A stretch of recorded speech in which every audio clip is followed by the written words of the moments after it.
ఒక పెద్ద రోడ్డు మీద ఒక వీధి కుక్కపిల్ల చెత్త డబ్బా దగ్గర ఒంటరిగా కూర్చుంది. అది చాలా మురికిగా చిక్కిపోయి ఉంది. కళ్లలో చిన్న ఆశతో చూస్తోంది. అటుగా వెళ్తున్న సీత ఆ కుక్కపిల్లని చూస్తుంది.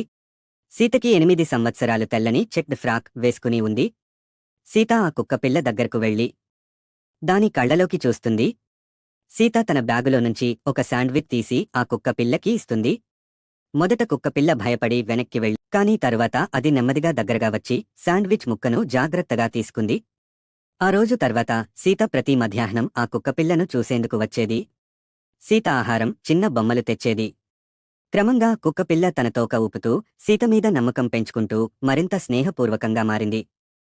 ఒకరోజు సీత లీష్ తీసుకువచ్చి కుక్కపిల్లను తన ఇంటికి తీసుకెళ్లాలని ప్రయత్నించింది. మొదట కుక్కపిల్ల కొంచెం భయపడి వెనక్కి వెళ్ళింది. కానీ సీత గమనించి నమ్మకంగా, మృదువుగా మాటలతో కుక్కపిల్లను తనతో తీసుకెళ్ళింది.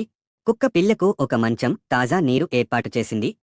అది ఇకపై ఒక వీధిలో కుక్కపిల్ల కాదు, సీతకు ఒక నమ్మకమైన స్నేహితుడు. కొన్ని మంచి చర్యలు వల్ల జీవితాలను అద్భుతంగా మార్చగలవు. సీత మరియు ఆ కుక్కపిల్ల అందమైన జీవితం ప్రారంభిస్తారు.